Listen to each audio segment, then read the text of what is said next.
आधे से ज़्यादा भगवती सूत्र पढ़ चुके थे, तो सोचा अभी पूरा ही कर लेना। हाँ, हाँ, चल। काफी बड़ा होगा ना। हाँ, बहुत बड़ा है, तो बहुत बड़ा। मुद्दे हमने आधे तो कर लिए हैं। हम्म। आधा भगवती सूत्र ये 2 साल में हो चुका है। अच्छा। हाँ, तभी तो मैंने ये सोचा कि अभी आधा क्यों छोड़े। हम्म।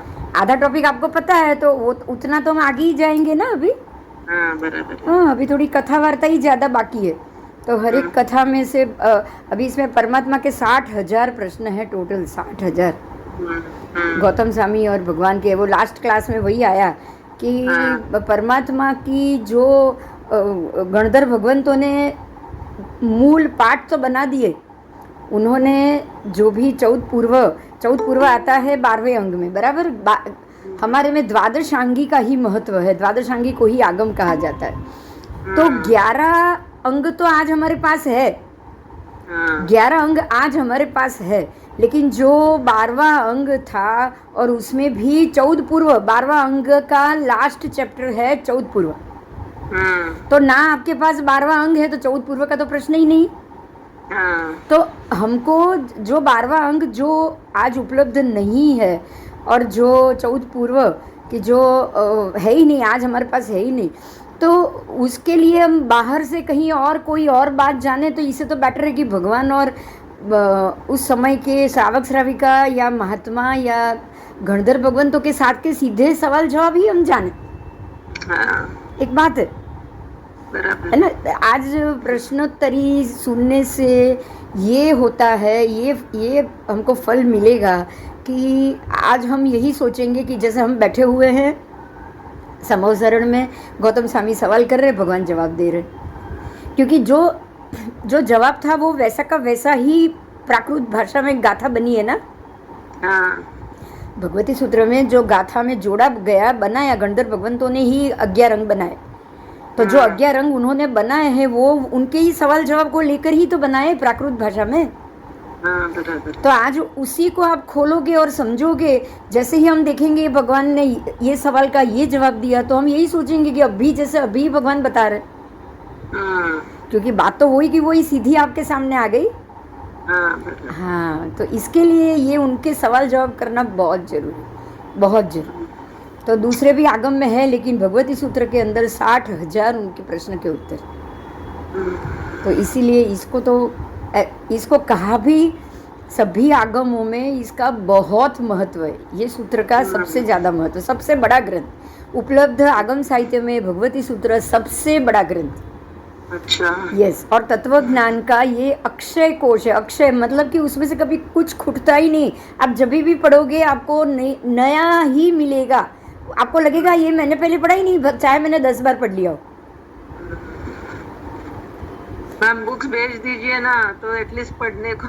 नहीं, ये तो भगवती सूत्र का तो बुक, हाँ वो भी मैं आपको तो आप हमारे स्टूडेंट हैं, आपको मैं ये ज़रूर भेज दूंगी इसका भाषांतर करा के, क्योंकि भाषांतर का ही मुझे पूरे भगवती सूत्र का भाषांतर का ही कॉपी कराना पड़ेगा, बराबर। हाँ, बराबर। हाँ हाँ, तो वो मैं करा के दे दूंगी कि पढ़ रहे हो तो आपको चाहिए साथ में। हाँ जी, हाँ जी, आओ चलो। तो भगवती सूत्र में खास करके मज्जयाचार्य और अभयदेव सूरी, ये दोनों की वृत्ति बहुत महत्व की बताई है। इन दोनों महात्माओं ने इसके ऊपर वृत्ति लिखी है, अभयदेव सूरी कृत वृत्ति, और श्रीमद अजयाचार्य जी की भी बनाई हुई वृत्ति। इसका यहाँ पूरा का पूरा उपयोग होता है। धर्मसी का टबा है, उसका भी यहाँ बहुत जगह पे उपयोग होता है। आगम और अपने तत्वज्ञान के आधार पे अनेक समीक्षात्मक वार्तिक लिखे गए हैं। समीक्षात्मक वार्तिक यानी कि अन्य ग्रंथ साहित्य, बराबर। आगम के ऊपर से ही अन्य ग्रंथ साहित्य लिखे जाते हैं, इसी को अंग बाह्य पाठ कहा जाता है। भाष्य के लिए आगम सूत्र का उपयोग हुआ है। भाष्य तो हम जानते, चैत्यवंदन भाष्य, देववंदन भाष्य, जो भी 3 भाष्य हैं, वो तीनों भाष्य आगम के ग्रंथ के गाथाओं के ऊपर से ही बनाया गया है। श्वेतंबर दिगंबर परंपरा के भी जो ग्रंथ साहित्य है, जैसे कि श्वेतंबर के तो आप जानते हैं 45 आगम के बाद भी लोक प्रकाश, बृहद संग्रहणी, बृहद क्षेत्र समास, ऐसे बहुत सारे वैराग्य शतक, ऐसे ऐसे बहुत सारे कर्म ग्रंथ, 6 कर्म ग्रंथ के 6 विभाग, ये सारा जो भी परंपरा के जो श्वेतंबर परंपरा के ग्रंथ है वो सारे आगम सूत्र से ही बने हैं। दिगंबर परंपरा में भी उन्होंने समय सार, नियम सार और फिर ऐसे बहुत सारे उनके जो ग्रंथ है जो आगम के आधारित पे हैं। सूर्य प्रगति, चंद्र प्रगति को उन्होंने माना भी है। उनके ग्रंथों में आपको सूर्य प्रगति के बराबर ही दूसरे 2 ग्रंथ मिलेंगे। उसमें सर्वलोक और पूरे लोक की द्वीप समुद्र प्रगति की तरह पूरा भूगोल उसके अंदर शामिल है। वो भी आपको उनके परंपरा के पाठों में से जरूर मिलेगा। त्रिलोक पन्नति, उसका नाम है त्रिलोक पन्नति। ये दिगंबर साहित्य में है। और वैदिक और बौद्ध परंपरा के भी अनेक ग्रंथों में आपको जम्बू द्वीप और 2.5 द्वीप और 7 द्वीप और 7 समुद्र, ऐसे सब उल्लेख मिलेंगे ही मिलेंगे। वैदिक में भी मिलेंगे? हाँ, वैदिक में 7 पूरा विष्णु को पुराण, मत्स्य पुराण, पूरा ऋषभदेव भगवान, अरे नाभि राजा मरुदेवा माता, उसका पुत्र ऋषभदेव के 100 पुत्र, उसका पहला पुत्र भरत जो पहला चक्रवर्ती बना, और भरत चक्रवर्ती के नाम से ही ये भारतवर्ष का नाम भरत क्षेत्र पड़ा। ये पूरा उल्लेख उनके अंदर है। अच्छा, जो बात यही है, यहाँ तक कि मुसलमानों के साहित्य में भी है, उन्होंने काफिर के नाम में ऋषभदेव को बताया। अच्छा, बात यही है कि जो हमारे जैन साहित्य की हिस्ट्री है या ज्योग्राफी है, शायद आप ये सोचोगे कि ये हुआ थे कि नहीं, ये पता नहीं हुए थे कि नहीं, ये खाली वार्ता हो सकती है, इतना बड़ा शरीर, ये सब हम लोग ऐसा सोच रहे हैं। लेकिन सोचने का तो कोई प्रश्न ही नहीं है, क्योंकि खाली जैन नहीं, बाकी के इतिहास में भी यही नाम के साथ मिल रहा है, इसी नाम के साथ मिल रहा है। उसमें भी जो सगर चक्रवर्ती है उसके 60,000 पुत्र, हम भी जानते सगर चक्रवर्ती अजितनाथ भगवान के वक्त में हुए, और सगर चक्रवर्ती दूसरे चक्रवर्ती है और उसके 60,000 पुत्र थे। तो यही बात आपको तो उनके ये साहित्य में भी मिल रही है, वेद वेदांग सब में मिल रहा है। तो मतलब यही हुआ कि ये हिस्ट्री हो चुकी है। अगर ये हिस्ट्री सच नहीं होती तो क्या हर एक धर्म के साहित्य में यही स्टोरी मिलती? बताओ, नहीं मिलती। सबके साहित्य में एक ही बात है कि भरत चक्रवर्ती के नाम से ही ये भारतवर्ष नाम पड़ा है। और वो ऋषभदेव भगवान के पुत्र थे, ऋषभदेव नाभि राजा के पुत्र थे, और नाभि राजा के पास ये जम्बू द्वीप और 7 क्षेत्र और 7 समुद्र थे। उन्होंने अपने ही बच्चों में इसका बंटवारा कर दिया। अब हम भी ये जानते हैं कि ऋषभदेव ने भी अपने 2 पुत्रों में बंटवारा कर दिया था, एक बाहुबली के और एक भरत, क्योंकि बाकी के 98 ने तो दीक्षा ले ली थी। तो यही सारी चीज हम भी पढ़ रहे हैं, जो हम जानते हैं वही चीज इतिहास बनकर बाकी सारे धर्मों के अंदर भी पड़ा हुआ है। फिर कहाँ से ये गलत होगा बोलो? अगर ये गलत होता तो हमारे एक में ही खाली स्टोरी होती ना, अगर स्टोरी क्रिएट होती तो। गलत तो नहीं है, लेकिन अपना अलग है और उनका स्टोरी अलग है ना। नहीं, स्टोरी देखो, नाम, माता पिता, ये सब एक ही है, जम्बू द्वीप एक ही है। हम लोगों में क्या है कि उसी के अंदर ही पूरा आपके पास वो साहित्य के 1 लाख पेज होंगे, और वो लोग वहां से अटक के अपनी हिंदू परंपरा में चले गए।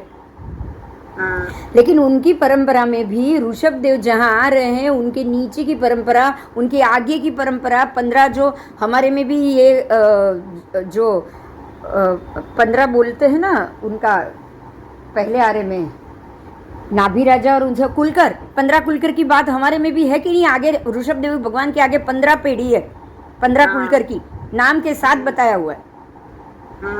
तो ऋषभदेव भगवान के पहले 15 पीढ़ी थी, जो ये पहले 3 आरा के अंदर, जो पहला आरा, दूसरा आरा, तीसरा आरा में जब कल्पवृक्ष थे, तब युगलिक में ये पीढ़ी थी। और वो लोग भी वही बता रहे हैं आगे आगे की पीढ़ी ऋषभदेव भगवान, उसके बाद की पीढ़ी, उसके बाद कृष्ण भगवान तक, नेमनाथ भगवान तक, सब बात आ गई। तो कौन सी बात, इतिहास ही तो बता रहे हैं सब, जो हुआ है वही बता रहे हैं ना हर एक धर्म में। हाँ, तो ये बात तो हुई है, हमारे लिए तो ना विश्वास करने की भी बात नहीं है, क्योंकि खाली हम नहीं, सारे धर्म ये बोल रहे कि ये हुए है। बोलो। बराबर। हाँ, हमारे में ये ब्रह्मा विष्णु महेश, उनके बाद कौन हुए, कौन से राजा हुए, जैसे भृगु राजा कब हुए, जैसे ये भागीरथी राजा, ये सब की बात आ रही है ना, हिमालय पर्वत, पार्वती, ये सब हमारे में नहीं आएगा, क्योंकि ये पूरा जैन धर्म और जैन धर्म के प्रणेता और उनके आसपास का विवरण आ रहा है। लेकिन उन लोगों में हमारे ये तीर्थंकर परमात्मा राजा का नाम, भरत राजा का नाम आना भी बड़ी बात नहीं है क्या? चलो, हम लोग तो उनके एक भी नाम लेकर नहीं बैठे हैं। बराबर। आप ये सोचो, तो भरत राजा पहले चक्रवर्ती थे, इसीलिए भारतवर्ष में भरत चक्रवर्ती बने। भरत चक्रवर्ती पहले होते हैं, ऐरावत क्षेत्र में ऐरावत चक्रवर्ती पहले होते हैं, तो चक्रवर्ती के नाम से ही ये क्षेत्र का नाम पड़ता है। बराबर। हर एक पहले आर्य में पहला चक्रवर्ती, पहली उत्सर पीढ़ी या पहली अवसर पीढ़ी में जो पहला चक्रवर्ती होगा वो भरत ही नाम होगा, कोई और होगा ही नहीं उसका। हर एक उत्सर पीढ़ी में भरत ही नाम से आएंगे वो।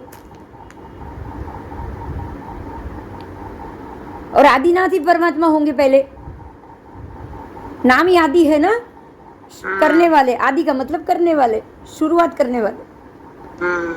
तो ये चीज को हमें अगर अलग अलग बौद्ध और वैदिक संप्रदाय, अगर मुसलमान संप्रदाय, वो लोग अगर अपने साहित्य में ये नाम लिख रहे हैं, ये नाम से बता रहे हैं कि भरत क्षेत्र का सबसे पहला चक्रवर्ती भरत राजा, उसका पुत्र ऋषभदेव, उसका पिता ऋषभदेव और मरुदेवा माता, और उसके दादा नाभि राजा, अगर आपके पास ये सारी चीज़ अगर आ रही है ना,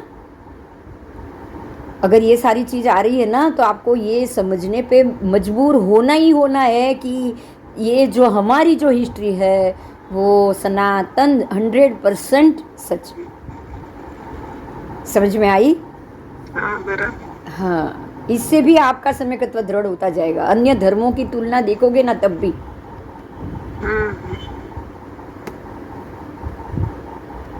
आओ, ठीक है, चलो तो आगे। अब यहाँ पे एक और एग्जाम्पल दिया है, जैसे कि चरक संहिता के अनुसार गर्भस्थ शिशु को रक्तवाहिनियों से पोषण प्राप्त होता है। माँ के गर्भ में अगर बच्चा हो तो माँ की रक्तवाहिनियों से बच्चे की रक्तवाहिनी जुड़ी होती है और के थ्रू, बराबर, और उसी से ही वो बच्चा पोषण प्राप्त करता है और पलता है, बड़ा होता है, अपना शरीर बनाता है। गर्भ में नाभि में, गर्भ की नाभि से लेके माँ की नाभि में ये नाड़ी लगी हुई होती है, बराबर। तो अब नाड़ी में अपरा लगा हुआ होता है। यहाँ एक और चीज़ अब जानो, नाड़ी में अपरा लगा हुआ होता है और ये अपरा का संबंध माँ के हृदय के साथ होता है। किसके साथ होता है? माता के हृदय के साथ लगा होता है ये अपरा का जोड़। ये जो जोड़ है, जैसे एक नाड़ी से दूसरी नाड़ी अगर जुड़ जाए ना, तो उसकी हार्ट बीट आप सुन सकते हो। और आपकी हार्ट बीट वो सुन सकते हैं। आप खाली वो स्टेथोस्कोप लगाओ तो वो भी नाड़ी है और कान में लगाओ तो आप सामने वाले के हार्ट बीट सुन सकते हो कि नहीं? तो ये अपरा ही हो गया ना, जॉइंट जो हो गया वो हो गया कि नहीं? हाँ, तो बराबर इसी तरह से बच्चे के गर्भ की नाड़ के साथ माँ की नाड़ जुड़ी है, तो इस तरह से माँ का हृदय भी वो अपरा के माध्यम से वो शिशु के शरीर के साथ जुड़ा हुआ होता है। समझ में आ गया? हाँ, तो ये इस तरह से हमें ये भगवती सूत्र के सार को भी हमें अपने हृदय के साथ ऐसे जोड़ लेना चाहिए। क्योंकि जो व्यक्ति, अगर कोई भी व्यक्ति आगमों का सांगोपांग ज्ञान अगर प्राप्त करना चाहता हो, समझिएगा, अगर आपको आगम का पूरा ज्ञान चाहिए तो उसको आगम की व्याख्या, उसकी भाष्य, उसकी टिप्पणी और उसके सारे युक्त जितने भी संस्करण उसके साथ बने हुए हैं या उसके साथ जुड़े हुए हैं, वो सबका अनुशीलन उसको करना चाहिए कि नहीं? हाँ, क्योंकि केवल अनुवाद में जो अभिव्यक्ति होती है वो कथ्य की गहराई को पकड़ने के लिए पर्याप्त नहीं होता है क्या बताओ? नहीं, बराबर डेप्थ में नहीं जा सकते। हाँ, खाली अनुवाद से आप डेप्थ में नहीं जा सकते हो, लेकिन आप अगर अपने हृदय के तार को अंदर परमात्मा की जो समझ है, जो बताने की रीत है, या परमात्मा खुद है, उनके साथ अगर आप आपके हृदय का तार जोड़ दोगे ना, तो यही भाषांतर आपको सब कुछ बता देगा। तो ये हृदय का तार जोड़ने का अपने आगम की भाषा में क्या शब्द हो सकता है, बोलो? आपको ये आगम कैसे सुनना चाहिए, ये क्या बताना चाहते हैं?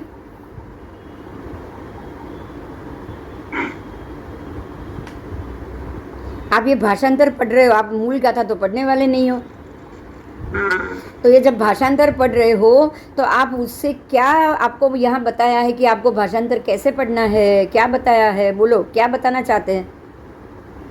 जैसे डेप्थ में जाके, वैसे प्लासेंटा तो जैसा जोड़ा हुआ है वो नाड़ी, वैसे ही पर नाड़ी का एग्जाम्पल देकर वो क्या समझाना चाहते हैं? ये तो एग्जाम्पल है, एकदम ओतप्रोत नहीं, अजी बीजू आगम के हृदय के साथ आपके हृदय के तार जोड़ दो, मतलब क्या करो? विश्वास, श्रद्धा। हाँ, बिल्कुल सम्यक प्रकार से इसको मानो, श्रद्धा रख के मानो। देखो, गर्भ में जब बच्चा आता है ना, तो वो बिल्कुल माँ पे भरोसा छोड़ देता है, वो कि माँ मेरे को खिलाएगी पिलाएगी, मुझे बड़ा होने के लिए पोषण देगी। बोलो, जुड़ता है कि नहीं ऐसा सोच के? हाँ। माँ के भरोसे पे ही वो पेट में बड़ा होता है कि नहीं? वो माँ जो खाती है, खिलाता है, वो खा लेता है कि नहीं? हाँ। बस हमको भी जब ये पाठ करे तब परमात्मा की ये जो भी सवाल है उसका जो जवाब है उसका आपके पास आपके सामने भाषांतर के रूप में है, वो भाषांतर को आपको उसी विश्वास से ग्रहण करना चाहिए जिस विश्वास से एक माँ अपने बच्चे को अपने गर्भ में धारण करती है और वो बच्चा अपनी माँ पे भरोसा करता है। बात समझ में आई? हाँ।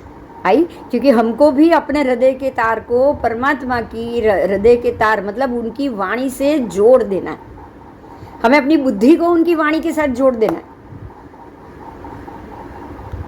समझ में आया?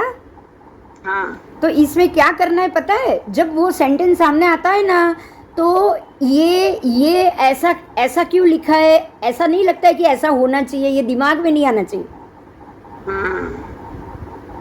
वो जैसा है वैसा उसको एक्सेप्ट करना है, जो लिखा है वो एक्सेप्ट करना है। कि ये लिखा है तो जरूर मैं कुछ अलग समझ के बैठी हूँ, अब मैं समझूँ कि ये इस प्रकार से लिखा, तो अब इस प्रकार से समझ के देखूँ कि क्या कहना चाहता है ना? बराबर। इसी को श्रद्धा और इसी को सम्यक दर्शन कहते हैं। जितनी इस प्रकार से, हाँ,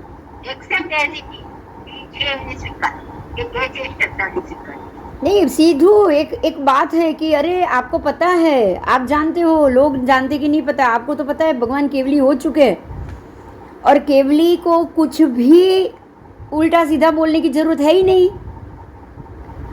वो जो देखेंगे वही बताएंगे, बराबर।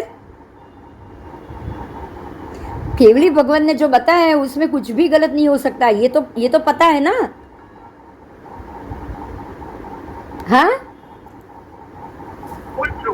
हाँ, तो अब अगर नहीं समझ में आ रहा है, मेरी समझ में कम आ रहा है, तो मुझे अभी क्या और जानने की जरूरत है उसकी चिंता करनी। समझ में आया? तब हमको ये सोचना है कि मेरे पास अभी भी इसके लिए कौन सी कड़ी छूट रही है। आओ, तो यहाँ पे आपको केवल अनुवाद वाले संस्करण करने से, अगर आप आत्मा से नहीं जुड़े, अगर आप हृदय के से उसके तार के साथ नहीं जुड़े, तो ये आपको ठीक तरह से समझ में नहीं आ सकता है।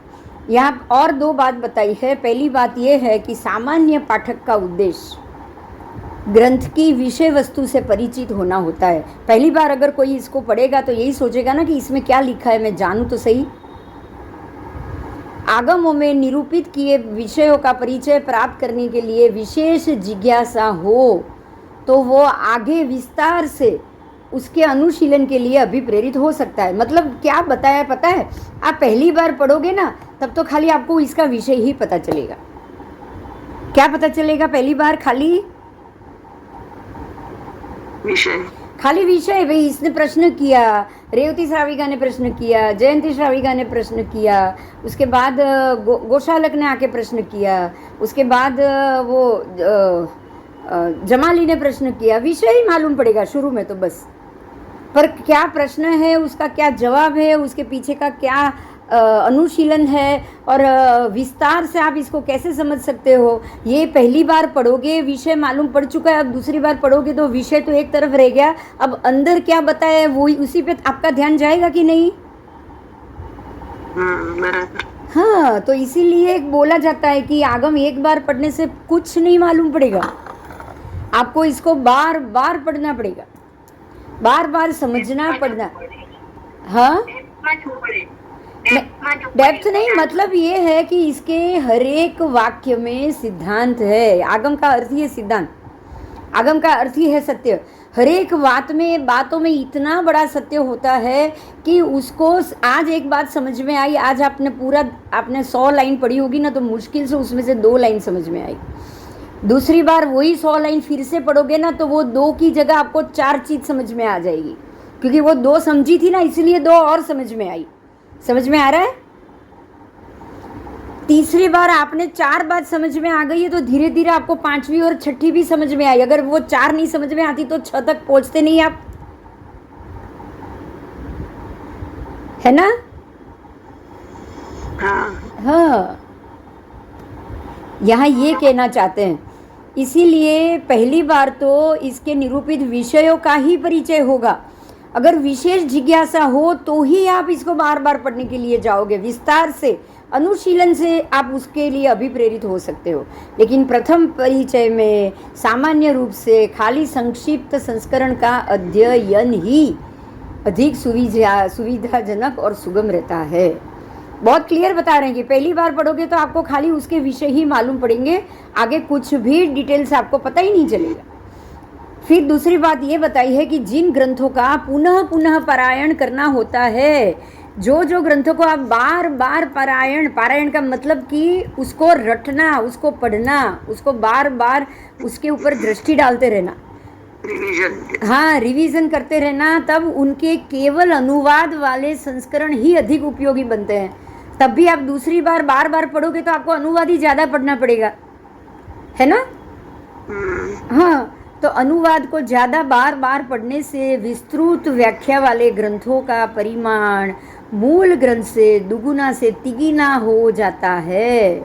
आप समझ सकते हो, एक मूल ग्रंथ की जो गाथा है, अगर उसको आप विस्तृत से पढ़ो ऐसे 2 बार 3 बार 4 बार, तो आपको हर एक में से ऐसे टॉपिक मिलेंगे कि वो मूल ग्रंथ होगा मुश्किल से 25 पेज का, और आप उसके जो अर्थ सहित या टब्बा सहित या अनुशीलन सहित अगर आप उसका दूसरा आप अपने भाषा में लिखने जाओ ना तो कम से कम 1000 पेज लिख दोगे। बोलो, समझ में आ रहा है? हाँ, आप उसके 1000 पेज लिख दो। नहीं, इस कहने का अर्थ इसी में यही है, कहना एक ही बात चाहते हैं कि इतना विस्तृत और इतना व्याख्या ये शब्द और उसकी परिभाषा है, उसमें जो सिद्धांत दिए हैं उसके इतने बड़े बड़े अर्थ होते हैं ना कि वो समझते समझते समझते आप जब तक उसको 8-10 बार पढ़ोगे नहीं आपको पूरा समझ में आएगा भी नहीं। इतना ये गहन अभ्यास होता है, इसके पीछे आपको बहुत चीवट से अभ्यास करना है। ऐसा नहीं कि थोड़ा पदार्थ छोड़ दिया, कंटाला आ गया, बोर हो गए, एक ही बात कितनी बार पढ़े। यहाँ ये सब चीज़ें नहीं चलती है, बराबर? आओ, अब यहाँ दूसरे वैदिक वाङ्मय के भी नाम दिए गए हैं, जैसे कि वेद, उपनिषद, गीता, महाभारत, रामायण, पुराण आदि ग्रंथ। 18 पुराण है, 4 वेद है। ऐसे तो उनके 8 वेद बोले जाते हैं, लेकिन उनके भी 4 वेद लुप्त हो गए। हाँ अच्छा। हाँ, हमारी तरह उनके भी 4 वेद लुप्त हो गए। ऐसा कहते हैं उन लोगों में, ऐसी बात है कि गिरनार में जो ऊपर सबसे ऊपर की टूक है, पता है, गुरु, उनके गुरु की है, गुरु दत्तात्रेय की। हाँ, गुरु दत्तात्रेय की वो जो ऊपर टूक है गिरनार की सबसे ऊपर वाली, वो दत्तात्रेय जी ने बकरे का रूप धारण किया और 4 वेद वो खा गए जो लिखे हुए थे वो, क्योंकि अभी के काल में वो लिखाई उनके हाथ में जाने योग्य नहीं थी। अभी जो कलयुग चल रहा है ना, उनके हाथ में ये लिखाई नहीं जानी चाहिए। जैसे हमारे में भी आप देखते हैं कि ये सब लुप्त हो गए कि नहीं। 14 पूर्व नहीं है, 12वां अंग नहीं है।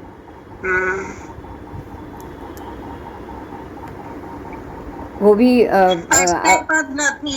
नहीं, पर इन्होंने भद्रभाऊ स्वामी ने क्यों, भद्रभाऊ स्वामी ने क्यों रोक दिया पढ़ाना? क्योंकि ये तो स्थूलीभद्र है। आज खाली शो के लिए वो सिंह बने, कल सचमुच में सिंह बन के लोगों को मारने चले जाए तो क्या हो? समझ में आ रहा है? हाँ, कल को किसी को भी गुस्सा आ गया और पूरा का पूरा वो तेजोलेशिया जैसी का उपयोग करके पूरा का पूरा शहर या नगर जला दे तो क्या करो आप? बराबर ना? हाँ, इसलिए सारी आज भक्तामर की बाकी की खाली 5 गाथा वो सगरम की छोड़ी है। बाकी की 27 में से बाकी 22 गाथा को क्यों जमीन में दाट दिया या अदृश्य कर दिया?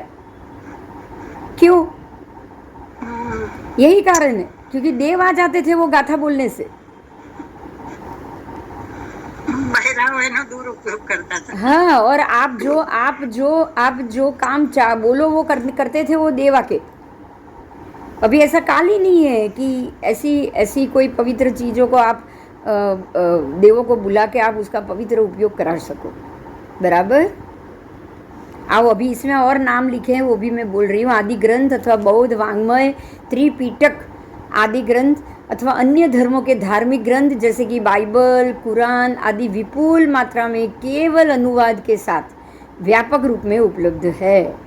अच्छा देखो, अब यहाँ मज़े की बात क्या है, ध्यान से सुनो, कि खाली जैन के पास प्राकृत भाषा में गाथा है, बराबर, और सनातन धर्म के हिंदू लोगों के पास संस्कृत भाषा में श्लोक है, बराबर। बाकी के किसी भी धर्म के पास श्लोक है क्या? बोलो। यहाँ लिखा है खास, कुरान कौन सी भाषा में है? मुस्लिम लिपि में ना? अच्छा, बाइबल कौन सी भाषा में है? इंग्लिश में। तो ये तो अभी की भाषा है ना? इसका अर्थ है इनका मूल तो है ही नहीं कुछ। इन लोगों का मूल में अगर कोई गाथा पाठ हो या कुछ मिले तो उनका धर्म पुराना हुआ। आज हिंदू धर्म के पास, सनातन धर्म के पास वेद वेदांग और उसकी गाथाएं है ना, गीता की श्लोक है, तो ये पुराना हो गया साबित। हमारे पास अपनी गाथाएं हैं प्राकृत भाषा में, हम तो उससे भी पुराने साबित हो गए। तो बाकी के धर्म में क्यों नहीं है? क्योंकि वो लोग पहले है ही नहीं, वो पहले थे ही नहीं, बराबर। उनके कोई ऐसे धर्मगुरु थे ही नहीं कि जब ये संस्कृत चल रहा था, जब ये प्राकृत चल रहा, तब ये धर्म ही नहीं थे। बहुत क्लियर बात है, समझ में आ गई ना? जैन आगम वाङ्मय का केवल हिंदी या इंग्लिश अनुवाद व्यापक रूप में उपलब्ध नहीं है, क्योंकि जैन आगम का पूरा वाङ्मय जो भी है वो सिर्फ और सिर्फ प्राकृत भाषा में। इसीलिए इसका परिणाम ये आया कि आज आगम वांग्मय में उपलब्ध जैन धर्म, जैन दर्शन, जैन संस्कृति आदि के विषय में व्यापक रूप में लोग नहीं जानते, खाली महात्मा जानते हैं, बाकी हम लोगों को आगम क्या है वो पता तक नहीं है। बोलो, पता तक नहीं है। सोचो, कहीं कहीं ऐसा लग रहा है कि शायद जरूरी होगा तभी ऐसा हुआ होगा। बराबर बराबर बराबर। हाँ, कुछ तो होगा आगम पाठों में कि जिसको श्रावक नहीं पढ़ सकते, नहीं तो ऐसा होता नहीं ना। उनके लिए भी गाथा होती कि नहीं, पर वो हमारे लिए नहीं है, वो खाली महात्मा के लिए है। तो उसके पीछे भी बड़ा कारण होगा भाई, बिना उसके तो ये होगा ही नहीं ना। तभी जब भगवान थे तभी आपको तब पता होगा ना। हाँ, नहीं, जब भगवान थे तभी भी तो गाथार्थी होता था ना, मौखिक ही होता था ना। भगवान के जो शिष्य बनते थे उनके पास ही था। देखिए, अब ये इसका जवाब बहुत बढ़िया से आप जान सकते हो। ध्यान से सुनो, जब भी परमात्मा का, महावीर स्वामी का केवल ज्ञान होने के बाद समवसरण रचा गया ना, तो पहले दिन तो खाली देव और देवी ही आए, मनुष्य तो कोई नहीं आया। पहली देशना फेल गई।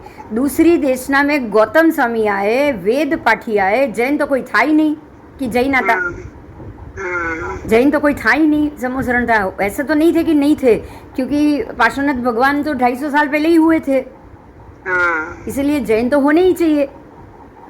पर ये समवसरण में कोई नहीं आया। बराबर, समवसरण में कोई नहीं आया। पर एक बात ध्यान से ये सुनने जैसी है कि अगर लिखाई होती ना हमारे तब भी, तो गौतम स्वामी खाली वेद नहीं, हमारे भी शास्त्र पढ़ के आए होते। बराबर, अगर आगम लिखने की परंपरा पहले होती तो, आगम लिखने की परंपरा परमात्मा के सबके 24 भगवंतों के जाने के बाद ही हुई है लिखने की परंपरा, नहीं तो मौखिक ही जाता था सबको, शिष्य परिवार को ही जाता था। गौतम स्वामी खुद कहीं ना कहीं से तो आगम और उसके भाषांतर या कुछ तो उन्होंने पढ़ा होता कि नहीं, पढ़ा ही होता। भगवान के पास आने से पहले अगर कुछ लिखा हुआ ज्ञानी होता એટલે ભણેલું જ હોય। नहीं, पर उन्होंने नहीं पढ़ा था, वो तो वेद पाठी ही थे, वो तो पता है, वो तो पता है। પણ વેદ પાઠને પણ ક્યાં બદલ્યા છે? ભગવાને તો એમ જ કીધું, આ વેદ પાઠમાં આમ જ લખ્યું છે, वो પણ તને સમજાયું નથી, તે અક્ષરધામ નામ લઈ લીધો છે। बस बात वही है ना कि उसको समझे नहीं है, बाकी वेद से भी, इसीलिए वेद ખોટા છે એવું તો હતું જ નહીં नहीं, पर खोटा છે એવું હતું नहीं, આજે પણ સાચા જ છે વેદ। वेद आज भी सच है, बस उसको समझ नहीं रहे, उसको खाली संसार के उपलब्ध में समझाए। हाँ, आपने उसको संसार की उपलब्धि के लिए ही उपयोग में लिया है, मोक्ष की उपलब्धि के लिए उपयोग में ही नहीं लिया है। बाकी जो आज अब है ना, अधिक महीना आएगा इन लोगों का, उसमें पुरुषोत्तम अध्याय आप जरूर पढ़ना। 12 या 15 ही गाथा है, लेकिन वो 15 गाथा पूरी मोक्ष के लिए ही है। वो जो 15 गाथा है ना, वो राग और द्वेष रूपी मूल को कैसे हटाना है, संसार के मूल संस्कार है। संसार एक वृक्ष है और वृक्ष के मूल है राग और द्वेष, पूरा यही समझा है। तो अगर आप वो पढ़ोगे ना, तो आप वही जानोगे कि भाई वितराग दशा कैसे आएगी। खाली वितराग दशा के लिए ही वो पुरुषोत्तम अध्याय है, उसका नाम ही पुरुषोत्तम अध्याय, 15वां अध्याय गीता का। तो गीता के अध्याय में भी मोक्ष कैसे हो या क्या हो वो पूरा लिखा हुआ है। अब आपको जो समझना है आप समझ लोगे, तो फिर सबको मिलेगा ही नहीं ना। आओ, तो जैन आगम वांग्मय का केवल हिंदी अंग्रेजी अनुवाद व्यापक रूप में उपलब्ध नहीं है। इसका परिणाम ये आया है कि आज आगम वांग्मय में उपलब्ध जैन धर्म, जैन दर्शन, जैन संस्कृति आदि के विषय में व्यापक रूप में लोग नहीं जानते। औरों की तो क्या बात, हमारे जैन साधु साध्वी और श्रावक श्राविका भी उससे व्यापक रूप से। तो यहाँ पे सुगम, सरल और संक्षिप्त संस्करणों को अगर व्यापक रूप में उपलब्ध कराया जाए तो विश्व में जैन धर्म, जैन दर्शन और जैन संस्कृति आदि का हम बहुत ही शीघ्र प्रचारित और प्रसारित कर सकते हैं। और ये विश्वास हमें जरूर है कि जैन सिद्धांत अन्य सिद्धांतों की तुलना में अधिक बुद्धिगम्य, तर्क संगत, युक्ति संगत और वैज्ञानिक होते हैं। इसीलिए समग्र जैन समाज के लिए ये चिंतन अपेक्षित है कि हम यदि हम भगवान महावीर के सिद्धांतों को विश्व में अधिक से अधिक प्रचारित करना चाहते हैं तो हमें उनकी वाणी को युगीन भाषाओं, हिंदी, अंग्रेजी आदि में भी उपलब्ध कराना होगा। और शायद यही कारण है कि ये स्थानकवासी संप्रदाय में उन्होंने आगमों को श्रावक पढ़ सके उस हिसाब से बनाया है। आपको ये पता होगा जो आगम 32 है वो श्रावकों के लिए बनाई गई है, मालूम है आपको? आप कौन जानता है ये बात, बोलो। हाँ, नहीं जानता। उन्होंने जो आगम 32 बनाई आज से बहुत साल पहले बनाई है, आज नहीं है ये, लेकिन वो पूरा सेट श्रावकों के लिए बनाया। Question answers book, open book exam की तरह।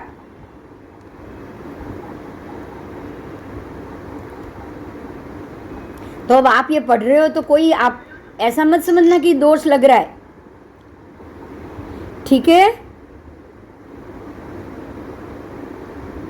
मेरी बात आई समझ में? हाँ, અરે આપણા માટે એ લોકોએ મૂળ ગાથા થોડી તમે વાંચી રહ્યા છો, તમે મૂળ ગાથા બી નથી વાંચી રહ્યા. એ લોકો શ્રાવકોને ભણવા માટેના એ લોકોએ આખું એની ભાષા જેવી રીતે સેન્ટેન્સની ભાષા બનાવી દીધી છે. ગાથાને જ એવી રીતે સેન્ટેન્સમાં બનાવી દીધી છે પ્રાકૃત ભાષામાં કે તમને એને મોડિફાય કર્યું છે. સમજાય છે હું શું કહેવા માંગુ છું? એ 4 લાઈનની ગાથા હોય એનું તમે સેન્ટેન્સ, એક આખું સેન્ટેન્સ બનાવો તો એ મોડિફિકેશન થયું કે નહીં? મને જવાબ નથી મળતો કોઈનો. હા,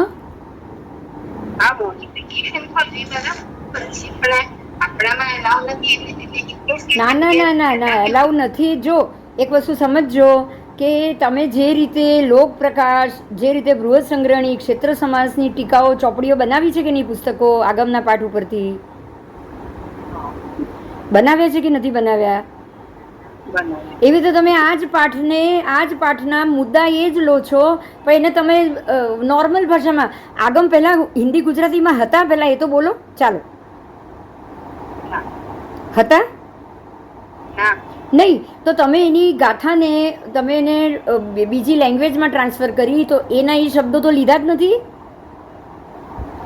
જો તમે એના સેમ શબ્દ નથી લઈ રહ્યા અને એને તમે બીજા સેન્ટેન્સની અંદર આખી ગાથાનું જ પ્રાકૃત હોય તો પ્રાકૃતમાં જ સેન્ટેન્સ, સંસ્કૃત હોય તો સંસ્કૃતમાં જ સેન્ટેન્સ, તો એ તો મોડિફિકેશન થયું. આ તો ના, જરા બી નહીં, બિલકુલ નહીં. આજે તમે જો તમે સીધું નવકારના પહેલા નમો અરહત બોલો છો કે નહીં? નવકાર આખો બોલો અને નમો અરહત સિદ્ધાચાર્ય પાદ્ય સર્વ સાધુ બે બોલો તો બંને સરખું છે કે નહીં? બોલો. પણ આ મોડિફિકેશન છે. સમજાય મારી વાત? સમજાય છે? પણ જાપ કરવા હશે તો નમો અરહત કરશો તો નહીં ચાલે. ચાલશે નહીં. આજે કોઈના એ નૌકાના જાપ કરવા હશે તો નમો અરહત ખાલી એક લાઈન બોલી જશે તો ચાલશે? નહીં ચાલે. કેમ? એ મોડિફિકેશન છે. ભલે નૌકાર જ છે પણ મોડિફિકેશન છે. સમજાય છે? મૂળ તો નથી ને? ના, મૂળ નથી પણ બન્યું છે તો મૂળ માટે જ સેન્ટેન્સ બન્યું ને? હા, એટલે એવી રીતે આગમના મૂળ ગાથા અલગ છે પણ એ મૂળ ગાથામાંથી મોડિફિકેશન બનાવ્યું છે. લેંગ્વેજ પણ બીજી, બધું બીજું. એ લેંગ્વેજના શબ્દો, એ લેંગ્વેજ પણ એ લોકોએ આ નથી વાપરી. फिर ऐसा एक्सेप्ट क्यों किया? किसको? जो मूल नहीं है उसको ऐसे एक्सेप्ट क्यों किया? मूल देखो, मूल है ना वो कुछ आचार्य भगवंत कुछ तप किया हो, भगवती का जोग किया हो, भगवती सूत्र भगवती का जोग किया आचार्य को ही पढ़ने की छूट है, अनुमति। मूल की बात है, मूल की बात कर रही हूँ।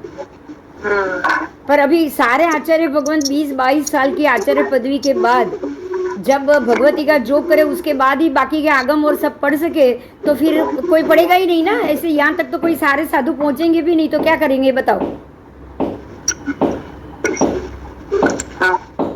तो उनके लिए इस प्रकार से यही चीज का टीका बनती हुई, हमारे में उसका नाम टीका है, उसका टबार्थ नाम है, हमारे में उसका नाम इस प्रकार से उसको अलग प्रज्ञप्ति की जगह निर्युक्ति नाम दिया है, निर्युक्ति बोला जाता है उसको। बात समझ में आ रही है मेरी?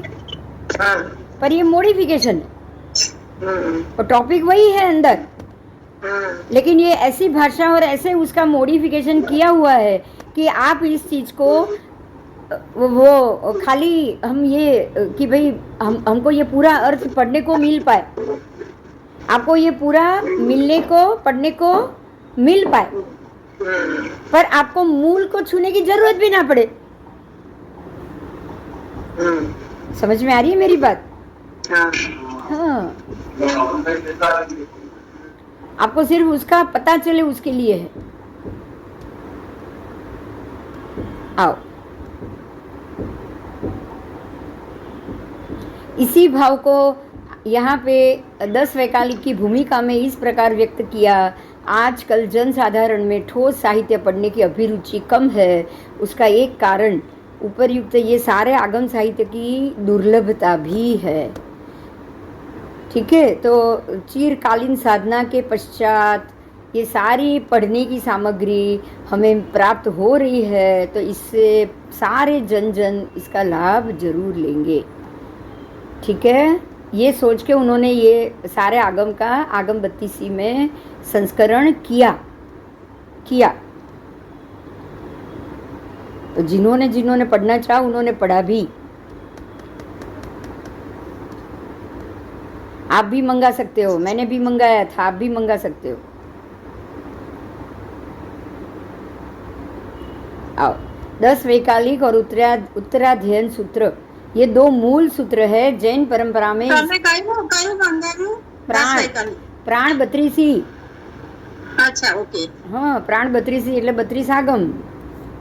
એનો પૂરો સેટ કેટલા વર્ષો પહેલા 5000 રૂપિયામાં ખાલી સેટ આવતો હતો ત્યારે, 10 વર્ષ પહેલા। ના, મેં ત્યારે જ મંગાવેલું છે,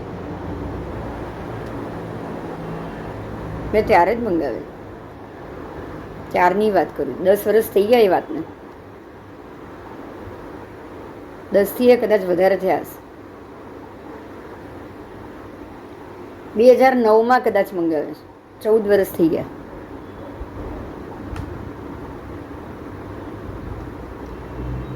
तो 10 वैकालिक और उत्तराध्ययन सूत्र, ये दोनों मूल सूत्र है जैन परंपरा में। इसका अध्ययन, वांचन, मनन बहुत बहुलता से ज़्यादा प्रमाण में होता है। भगवान महावीर स्वामी की 25वीं निर्वाण शताब्दी के अवसर पर इसका अध्ययन मनन अधिक मात्रा में हो, ये अपेक्षित है। इस अपेक्षा को ध्यान में रखकर केवल अनुवाद की ग्रंथमाला पाठकों के सामने प्रस्तुत की जा रही है। मतलब इन लोगों ने ये कब किया?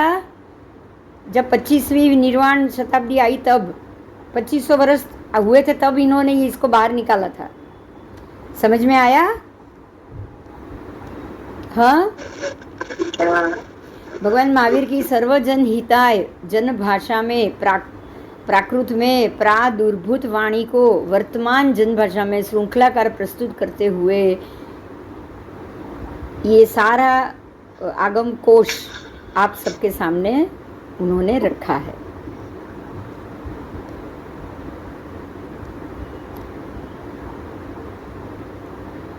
आओ, इसमें युवाचार्य मुनि श्री मधुकर जी की बात लिखी है, स्थानकवासी संप्रदाय के।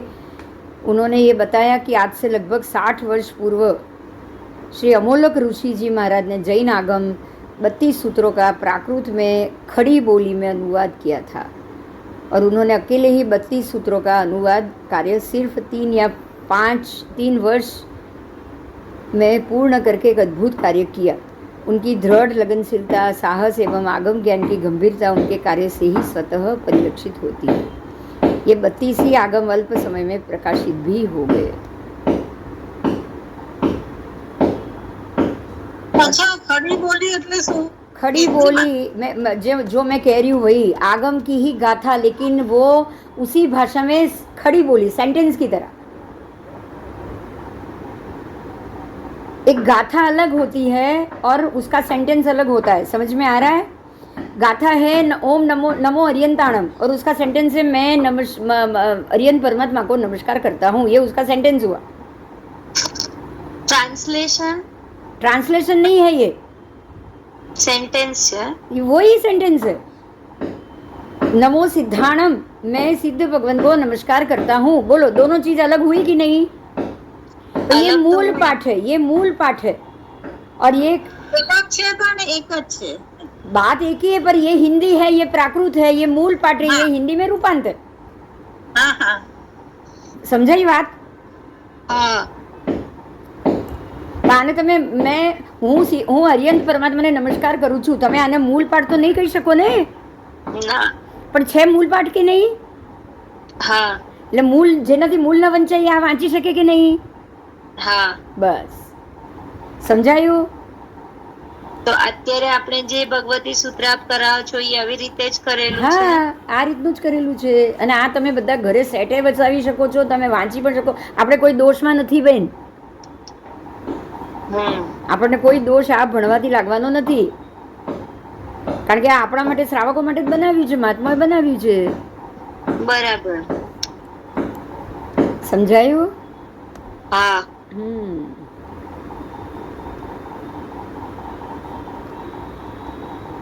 आओ।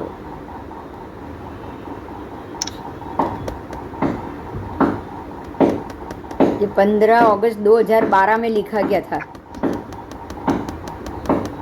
मतलब ये जो संस्करण बना के जो पाठ रखा है उसकी बात है। बना कब होगा ये तो नहीं पता है मुझे, उसमें डेट देखनी पड़ेगी। पर 2012 में अगर हुआ हो तो भी 12 साल तो हो गया ना? हाँ, 11 साल तो हो गया ना उसको भी। चलो,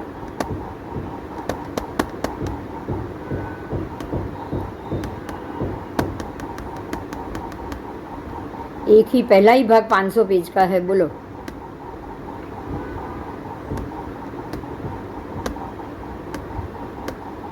और ये 5 भाग में है, एक में नहीं। कितना बड़ा होगा, समझ में आ रहा है? हाँ। चलो, अब पहली शुरुआत आज करेंगे कि पहला शतक, उसका पहला उद्देश्य अरियंतों को नमस्कार, सिद्ध भगवंत को नमस्कार, आचार्य को नमस्कार, उपाध्याय को नमस्कार और सर्व साधु को नमस्कार। और उसके बाद लिखा है ब्राह्मी लिपि को नमस्कार। अगर ये लिपि नहीं होती तो क्या आपके सामने ये बुक आती? नहीं। तो पहले ब्राह्मी लिपि को नमस्कार। अच्छा बिंदुबेन, આ બ્રાહ્મી લિપિ લખ્યું છે તો પ્રાકૃત અને બ્રાહ્મી લિપિ એક જ? ब्राह्मी लिपि लिखना कैसा है, पढ़ना लिखना, जैसे क ख ग ग आप करो, वो हुई ब्राह्मी लिपि। अच्छा, ABCDM। हाँ, बस शब्द शब्द यानी ब्राह्मी लिपि। अक्षर स्वर व्यंजन क्या है वही अक्षर એટલે બ્રાહ્મી લિપિ। हाँ, ओके ओके। અને એ લિપિમાં લખેલા નૌકાર પાલીતાણામાં આગમ મંદિરમાં છે। હા, નૌકાર લખેલા છે। હા છે। આપણે જે બોલીએ લખીએ, હા, એ બ્રાહ્મી લિપિ જ કહેવાય ને. તમે અક્ષર એટલે તો બધી જ ભાષામાં અક્ષર તો આવવાના જ છે ને. હા, પણ એટલે એની ABCD એટલે બ્રાહ્મી લિપિ કહેવાય। हाँ हाँ, ओके, बराबर। तो पहले शतक में 10 उद्देशक है, उसमें प्रश्नोत्तर भगवान के हैं। वो 10 सब्जेक्ट पे प्रश्न है। पहला सब्जेक्ट है चलमान चलित, वो तो हमने एक बार कर भी लिया, पहले भी किया, आपको पता है। जो चल रहा है वो चला हुआ ही मानना है। फिर दूसरा ही है दुख, दुख क्या है। तीसरा है कांक्ष्य प्रदोष, मतलब कि इच्छा और अपेक्षा कितना दोषी है। चौथा है कर्म प्रकृति। पांचवा जो उद्देशक है वो है पृथ्वी। छठा उद्देशक है वो यावान। सातवां है वो नैरिक, मतलब नारकी के जीव। आठवां है बाल। नौवां है गुरुक और 10वां है चलमान चलित। अब ये सारे 10 उद्देशक को एक के बाद एक अब देखना है। सबसे पहले उस काल और उस समय में राजगृह नगर का नाम का नगर था। सबसे पहले आपको जो आया है सबसे पहला, उसमें राजगृही नगर का वर्णन, राजगृही नगरी। और राजगृही नगरी में के बाहर, नगर के बाहर ही समोसरण रचता था पहले, और नगर के बाहर ही कोई चैत्य रहता था, मंदिर रहता था, उसके अंदर ही परमात्मा या फिर साधु भगवंत आके ठहरते थे। तो वहाँ श्रेणिक राजा और उसकी पटरानी थी चेलना उनकी पटरानी थी। और गौतम परमात्मा महावीर के रिलेशन में थी, उनकी मासी होती थी, बराबर ना? पता है ये? हाँ हाँ हाँ, શ્રેણિક રાજા ભગવાનના માસા થતા હતા.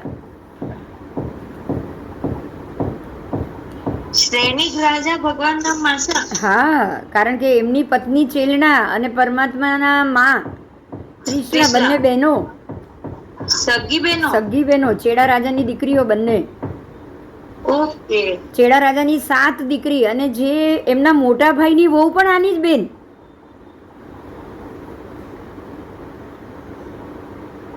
એટલે એવું કહેવાય કે ભગવાન મહાવીરના ભાઈ નંદીવર્ધન, એટલે એમ કહેવાય કે ત્રિશલા માતાએ પોતાની દીકરા સાથે પણ એની બેનને જ પરણાવેલી.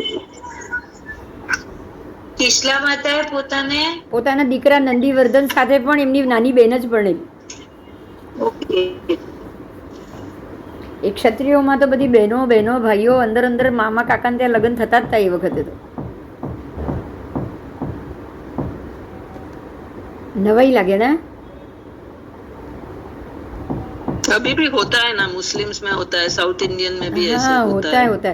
अब ये तो क्या हुआ, देखो त्रिशला, हाँ આદિનાથના તો ભાઈ બહેન ને. હા, એ આદિનાથ ભગવાન વખતે તો જોડા જે આવતા જન્મતા એ જ પરણતા. હા, ભાઈ બહેન જ પામે. હા, એ જ પરણતા ને. चल, तो उस काल और उस समय में आदि करता तीर्थंकर, देखो उनके नाम है, बहुत अच्छे से नाम आपको जानना है ये सारा. और नमुत्थुणम में ये बहुत अच्छे से परमात्मा की स्तुति है. और नमुत्थुणम स्तुति कौन करता है वो पता है किसी को? अब बहुत सारे क्वेश्चन है जो आप जानोगे. नमुत्थुणम इंद्र महाराजा के, जब भी परमात्मा गर्भ में आते हैं इंद्र महाराजा, मालूम, हाँ, उनका सिंहासन चलित हो ही जाता है. कहीं भी परमात्मा का जब गर्भ में आना हुआ, प्रवेश हुआ, चवन हुआ, ऐसे ही इंद्र महाराज का सिंहासन चलित होता है. और वो भी देखते हैं चलित क्यों हुआ, कारण जानते तब मालूम पड़ता है कि यहाँ गर्भ में तीर्थंकर परमात्मा ने जन्म लिया. तो वो नीचे आएंगे पृथ्वी पे और माता के पास नीचे बैठ के चैत्य वंदन करेंगे. और चैत्य वंदन में मुक्ता शुक्ति मुद्रा, मुक्ता शुक्ति यानी कि ऐसी मोती की मुद्रा में नमुत्थुणम बोलेंगे. और नमुत्थुणम क्यों बोलेंगे, पहले तो यही बोलो, नमुत्थुणम ही क्यों बोलेंगे. नमुत्थुणम में सारी की सारी परमात्मा के विशेषण ही बताए, एक शब्द में परमात्मा के विशेषण. अरियंताणम, जैसे कि अरियंत का नाश करने वाले, भगवंताणम, आप भगवंत समान, ऐसे सारा उनका विशेषण. धम्म दयाणम, धर्म देने वाले, धम्म देस्याणम, ये सारी चीज वो अपने आप वो उनकी, जैसे हम बोलेंगे बहुमान के भाषा में बोलेंगे.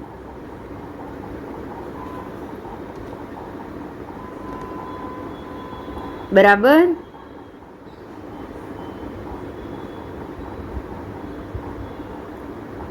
आओ,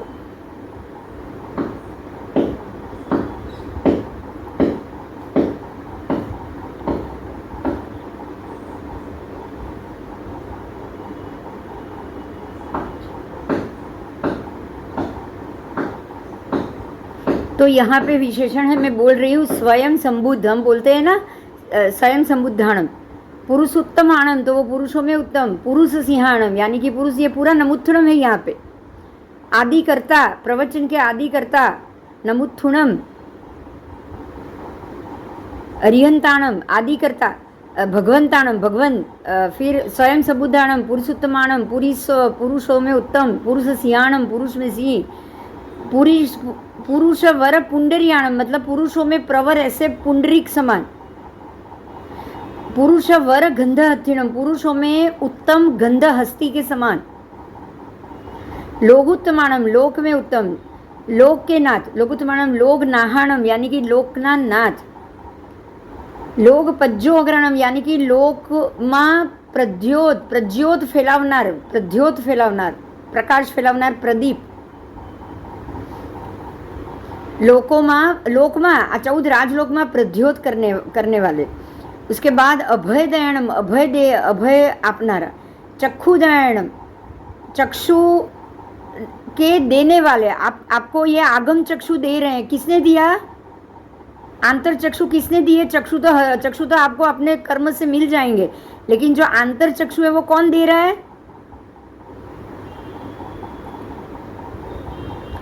आप अलग चक्षु से देखते हो ना सारी स्थिति को, परमात्मा ना। हाँ, इसीलिए उनको चक्षु दयाणम बोला जाता है।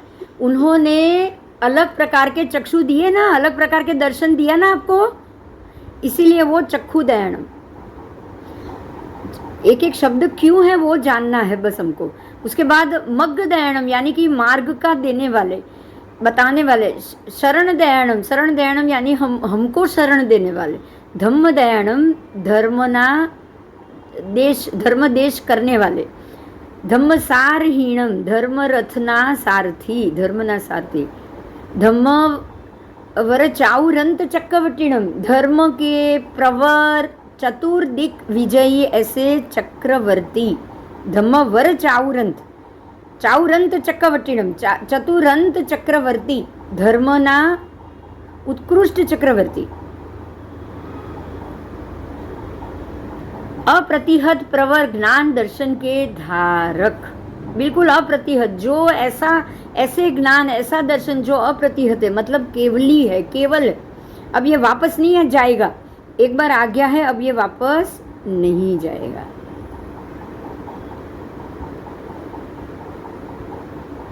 ठीक है। फिर निरावरण मतलब बिल्कुल आवरण रहित, ऐसा ज्ञान, ज्ञाता ज्ञान देने वाले, बुद्धाणम बोहयाणम बुद्ध स्वयं बुद्ध और बोध देने वाले, मुक्ताणम मोहयाणम जो खुद मुक्त हो चुके और हमको मुक्त कराने वाले, सर्वज्ञ है, सर्वदर्शिणम सर्वदर्शी है वो, शिवम अयलम शिवम जो शिव है, जो एक जगह पे हमेशा के लिए स्थिर हो चुके हैं, जो कल्याणकारी हो चुके हैं, अचल है, अब ये वहाँ से हिलने वाले नहीं। शिवम अयलम अरुवम रूप भी नहीं है वो, अब दिखाई भी नहीं दे रहे। अनंतम वो बिल्कुल अनंत समय के लिए वहाँ पहुँच चुके। अक्षय अब ये कभी भी क्षय नहीं होगा, उनके स्थान से वो कभी क्षय नहीं होंगे। अव्याबाद कोई बाधा अब उनको नहीं आएगी। सिद्धि गई नाम ध्येयम सिद्धि गति नामक स्थान, सिद्धि गई नाम ध्येयम सिद्धि गई नाम को धारण करने वाले स्थान, संप्राप्ति के इच्छुक, अगर आप वो स्थान के इच्छुक हो, सिद्धि नाम ध्येयम ठाणम संपत्ताण, जो वो स्थान के इच्छुक है, ठाणम संपत्ताणम का अर्थ है कि जिसको वो स्थान संप्राप्ति करनी हो, अगर आपको वो स्थान की संप्राप्ति करनी हो तो नमो जिनाणम जियभयाणम, तो ऐसे इच्छुक हर एक श्रावक श्राविका से लेकर श्रमण भगवंत महावीर के तक क्रम अनुसार विचरण, ग्रामानुग्राम घूमते रहने से, परिव्रजन करते रहने से, सुखपूर्वक विहार करते रहने से, राजगुरु नगर के गुण शैलक चैत्य है वहाँ ऐसे तीर्थंकर परमात्मा पधारे हैं। समझ में आया? यहाँ नमुत्थुणम कहने का क्या मतलब है, बोलो।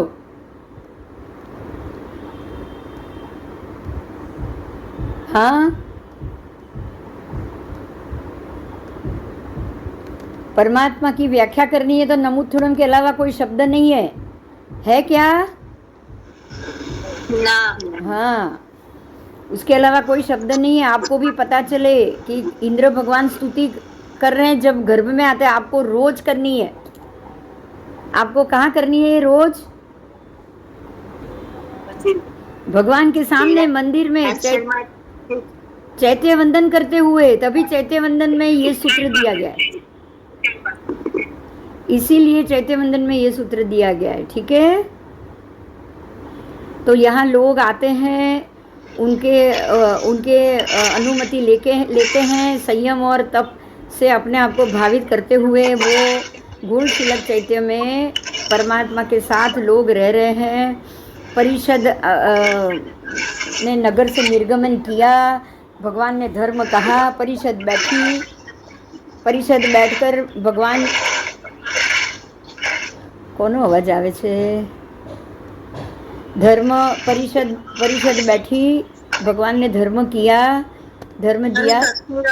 हाँ हाँ, कश्मीर माइक बंद कर दीजिए। भगवान ने धर्म सुनाया और भगवान वहाँ से फिर वापस परिषद उठ के नगर से चली गई। इस प्रकार से रोज व्याख्यान होता था। भगवान जब थे तब, भगवान जहाँ थे वहाँ लोग आते थे, बैठते थे, नगर परिषद बैठती थी, भगवान बताते थे उनको, अपनी अर्धमागधी भाषा में वो समझाते थे। तो अर्धमागधी भाषा में भगवान के शब्द को जो व्यक्ति अपनी भाषा में सब समझ जाते थे, यानी कि पक्षी को अपनी बोली में समझ आ जाता था, देव देवी को अपनी भाषा में आ जाता था, प्राणियों को अपनी अपनी बोली में वो समझ में आ जाता था। उस काल और उस समय में हाँ લખ્યું છે ને ગુણ શીલક ચૈત્ય, તો ભગવાનની દેશના તો પછી વિહાર કરતા હોય ત્યાં બધે અલગ અલગ રચાય ને, અલગ અલગ ચૈત્ય તો હોય જ ને, સમો શરણ રચાય જ્યારે ગુણ શીલક ચૈત્ય જ કહેવાય બધા. નહીં, એવું નથી, અલગ અલગ ચૈત્યના નામ પણ આવશે તમને. અચ્છા, ઓકે. હા, એવું નથી કે આ જ આવે, દરેક જગ્યાના જે નામ હોય એ પ્રમાણે નામ આવે. आओ,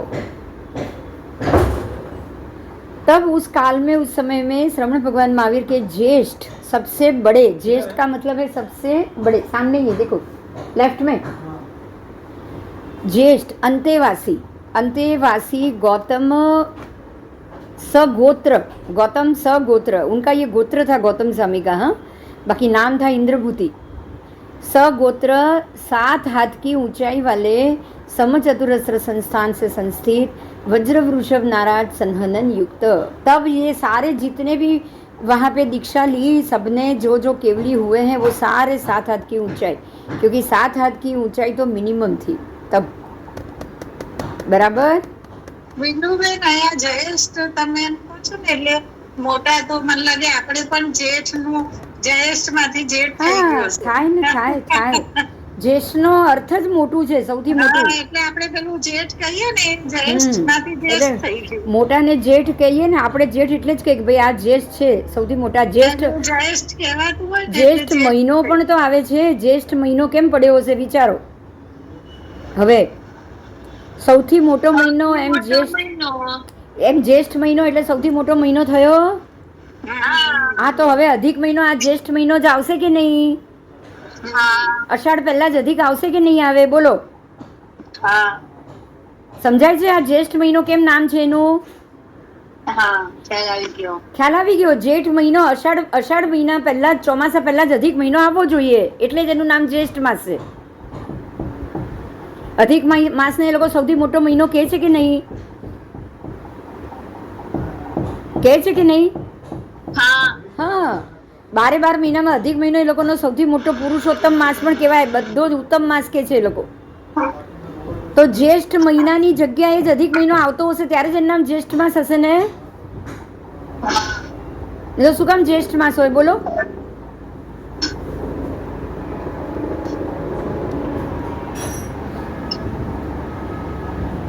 ચાલ,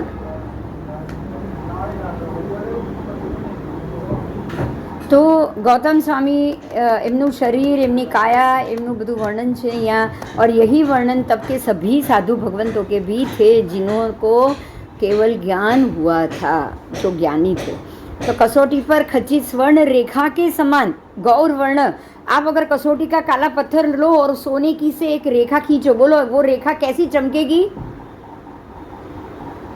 कभी कभी किया है क्या कसौटी का परीक्षण आपने किया है? हाँ हाँ, तो अभी वो बोलो कि वो सोने की एक सादी रेखा सोने से खींच रहे हो, वो कैसी चमकती है, बोलो।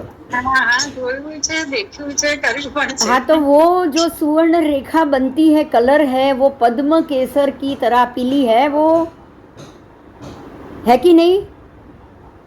ऐसा पीला गौर वर्ण गौतम स्वामी का था। आप अगर किसी को आप बोलोगे आप ऐसे गोरे थे, तो ऐसा एग्जाम्पल देना भी तो सोचना पड़ेगा हमको, पता है 100 बार। हाँ कि नहीं? उग्र तपस्वी थे, दीप्त तपस्वी थे, उग्र भी थे और दीप्त भी थे। उग्र हो तपस्या उग्र करने के बावजूद वो बहुत शांत थे, दीप्त थे। फिर तप्त तपस्वी थे, महातपस्वी थे, महान घोर घोर गुणों से युक्त थे, घोर तपस्वी थे, घोर ब्रह्मचर्यवासी थे, ठीक है, लघिमा रुद्धि संपन्न थे, विपुल तेजोलेशिया को अंतरलीन रखने वाले थे, चतुर्दश पूर्वी थे, 14 पूर्वी थे, वो 4 ज्ञान से समन्वित थे, 5वां ज्ञान अभी बाकी था, केवल ज्ञान ही बाकी था, और सर्वाक्षर सन्निपाती लब्धि से युक्त इंद्रभूति नामक अणगार प्रथम भगवान महावीर के, श्रवण भगवान महावीर से ना अति दूर और ना अति निकट। वो ना उनसे दूर बैठते थे, ना ही उनसे नजदीक बैठते थे। ऊर्ध्व जानो अधः सिर उकड़ू आसन की मुद्रा में बैठते थे। उकड़ू यानी कि कुकड़े की आसन की मुद्रा में वो बैठते थे और ध्यान कोष्ठ में लीन होकर संयम और तप से अपने आप को भाषित कर रहे थे। तो ये भी गौतम स्वामी का भी इतना बढ़िया वर्णन दिया हुआ है, बराबर। और उस समय भगवान गौतम के मन में एक श्रद्धा, एक इच्छा, एक संशय, एक जिज्ञासा, एक कुतूहल जन्मा, क्योंकि केवली नहीं है, इसलिए हर एक सवाल का जवाब अपने आप वो नहीं ढूंढ सकते हैं। तो जब भी कोई सवाल होगा तो वो कुतूहल होगा, तो वो सीधा परमात्मा से ही सवाल करते थे।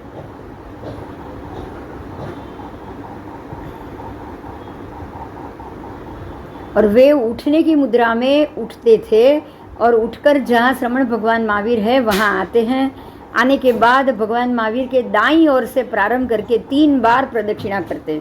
पहले तो आते हैं भगवान के पास, फिर 3 प्रदक्षिणा करते हैं, वंदन नमस्कार करते हैं, और वंदन नमस्कार करके ना अति नज़दीक ना अति दूर ऐसे ही जगह पर वो खड़े रहते हैं, सुश्रूषा और नमस्कार की मुद्रा में सन्मुख सविनय श्रद्धांजलि होके, बद्धांजलि अंजलि बद्ध होके पर्युपासना करते हुए वो परमात्मा से प्रश्न करते हैं। पूछते हैं, भंते, देखो यहाँ जो कैसे लिखा है, देखो, भंते क्या चलमान चलित, उदीर्यमान उदीरित, वेद्यमान वेदित, प्रहीयमान प्रहीण, और छिद्यमान छिन्न, भिद्यमान भिन्न, दह्यमान दग्ध, म्रियमाण मृत, निर्जयमान निर्जीर्ण होता है। तो भगवान कहते हैं हाँ, जो चल रहा है, अभी मैं बोल रही हूँ उसको सुनिए, नहीं समझ में आए तो पूछिएगा। जो चल रहा है उसको चला हुआ मानो, अभी जिसने चलना शुरू किया उसको चला हुआ मानो, चलायमान मानो। जो उदीरित हुआ, जो उदीरित होना शुरू किया उसको उदीरित मानो, जो वेदित होना शुरू हुआ है उसको वेदित मानो, जो प्रहीण होना भाग शुरू हुआ है उसको प्रहीण मानो, जो छिद्यमान यानी कि छेदना शुरू हुआ है उसको छेदा हुआ ही मानो, भेदना शुरू हुआ है उसको भेदा हुआ मानो, दह्यमान यानी कि जो जलना शुरू हुआ है उसको जला हुआ मानो, जो मरण तोल हो रहा है उसको मृत मानो, जो निर्जीव हो रहा है उसको निर्जीव मानो, जो शुरू हो जाता है उसको वो पूरा मानना चाहिए। बोलो, अब यहाँ एक और बात, जला हुआ, अभी थोड़ा जलना, आपकी उंगली थोड़ी जली तो क्या जली हुई नहीं है क्या? जब तक आप पूरे नहीं जल जाओ, जले हुए नहीं कह जाओगे। આ બધું તો ઠીક, પણ આમ મરણ પ્રથારીય હોય એને મારેલો કેવી? મરણ એક તો છે, હવે એના માટે વિચારો, જે વેન્ટિલેટર ઉપર છે શું એ જીવિત છે? એ મરણ પથારી છે. મરણ પથારી એટલે મરવા પડ્યો છે એ નહીં. સમજાય છે? એમાંથી પાછો પણ આવી શકે છે. ના ના ના ના, તો જે બેહોશ છે ને એકવાર તો તમે કહી દો ને કે ભાઈ ખબર નથી હવે ક્યારે હોશમાં આવશે. પહેલો ક્વેશ્ચન શું આવશે? હા, એવું થાય. હા, પણ તમે એને જીવિત પણ ના કહી શકો. અરે તમે એને પેલો જીવિત હોય તો એ બોલતો ચાલતો હોવો જોઈએ બીજી ભાષામાં. બોલો. અચ્છા, એ વેન્ટિલેટર વગર રહી શકવાનો છે માણસ? પહેલા એ પણ વિચારો. ચાલો, એ જીવ વેન્ટિલેટર એકવાર બંધ કરો તો શું થાય? 1 કલાકમાં શું થાય? કલાકમાં શું થાય? બોલો. હાર્ટ જ જેનું મશીન ઉપર ચાલતું હોય એને જીવિત કેવી રીતે કહી શકો તમે?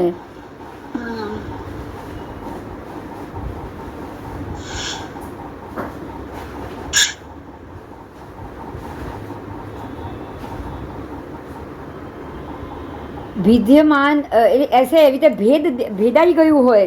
આમ કમળની કણીઓને તમે આમ ભેદી લીધું તો ભેદવાનું પહેલું ભેદાયું, બીજું ભેદાય, ત્રીજી ભેદાઈ, તો ભેદવાની શરૂઆત થઈ ગઈ કે નહીં? વાત સાચી જ છે અને સમજવી પડે. બરાબર. આ 10 ને એવું માનવાનું છે. ખાલી ચાલ્યું એટલે ચાલતું માનવું છે એવું નથી. આજ જો તને નવી વાત મળી કે નહીં? હા, તો અત્યાર સુધી આપણે ખાલી ચાલ્યું ને ચાલતું માનતા હતા. આપણે એક જ સ્ટોરી સમજતા હતા. અને ઓલું આસન વિછાવવાનું એના રીતે કે કામની શરૂઆત કે ઘરથી મુંબઈ જવા નીકળ્યા તો કોઈ એમ કે છે તો મુંબઈ ગયા, ઘરે કોઈ આવે તો. હા, પણ આ મરતાનું મને જરા હા ના રહેતા નહીં. એટલે દરેકમાં તને આવશે જ વિચાર, આવશે જ. હવે આ બધું વિચારવાનું જ છે. હજી તો પ્રહીણ માણ મતલબ કે હજી તમે નાવમાં ચડ્યા છો તો તમે પહોંચી ગયા. પ્રહીણ એટલે શું? કે નાવમાં ચડવું. તો ચડ્યા છો. શાના માટે ચડ્યા છો? તમે આ જગ્યા આ કિનારો છોડી દીધો. ભલે તમે સામે નથી પહોંચ્યા પણ તમે મધદરીએ તો કહેવાવ કે નહીં? પ્રહીણમાં તો કહેવાવ કે નહીં? તમે એમ કહો કે હજી આ ચડ્યા જ નથી, એ તો શક્ય નથી ને. નાવમાં બેઠા નથી, એ તો શક્ય નથી ને. તમે ટ્રેનમાં બેસી ગયા છો. પ્રહીણનો અર્થ બધો થયો. ટ્રેનમાં બેસવાનું પણ થયું. તમે ટ્રેનમાં તમે એમ કહો કે હજી ટ્રેનમાં બેઠી છું, પહોંચીશ ત્યારે કહીશ કે હું મુંબઈ પહોંચી. બોલો, એવું કહેશો?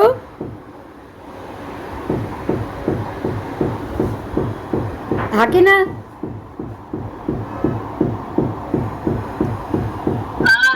હા, એવું કહેશો જ ને.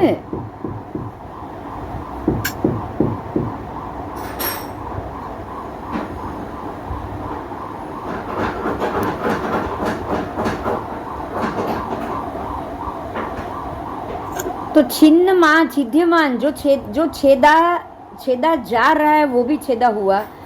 ठीक है, जो भेदा जा रहा है वो भी भेदा हुआ. और दह्यमान जो जल रहा है वो भी जला हुआ.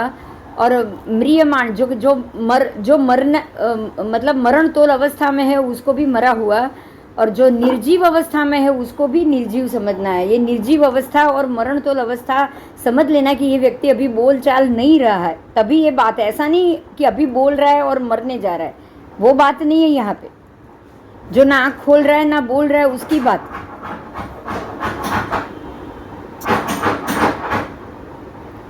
ठीक है, तो ये 5 पद व्यय पद की अपेक्षा से नाना अर्थ, बहुत अर्थ वाला है, बहुत नाना घोष और नाना व्यंजन वाले होते हैं ये 5 में. इस प्रकार से ये 10 पद बताए हैं और ये 10 पद ही आपका बहुत महत्व का होता है. अब नारकी की स्थिति आदि के पद. तो हे बंदे, नारकी के जीव की स्थिति कितने काल की है ये प्रश्न किया गया है. जगन्य से नरक के जीव 10,000 वर्ष और उत्कृष्ट से 33 सागरोपम की स्थिति बताई गई है. 10,000 वर्ष कौन सी नारकी की?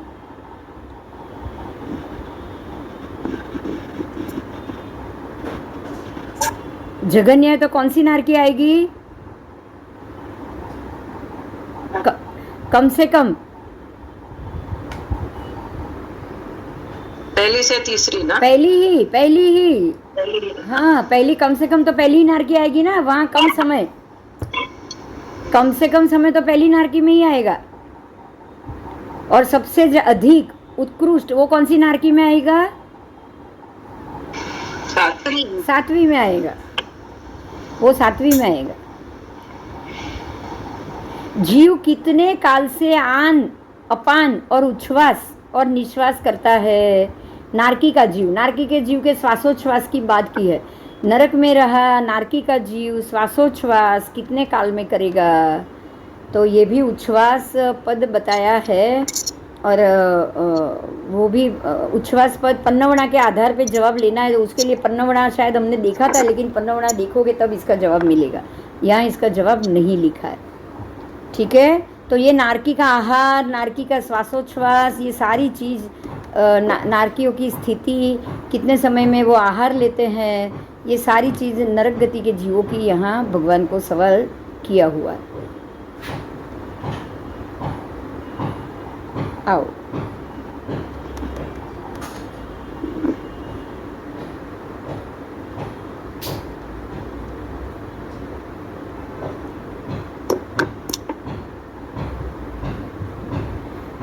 बोलो। अभी इसमें से ना थोड़ा सिलेक्ट करना पड़ेगा, बिना सिलेक्ट किए इसमें आगे नहीं कर सकते, क्योंकि इसमें जवाब दे दिया है पन्नवड़ा में। देखो पन्नवड़ा तो खोलेंगे नहीं, ढूंढेंगे नहीं अभी, है ना। हाँ इसीलिए तो जो जवाब यहाँ होगा ना वही करेंगे, ठीक है। हाँ।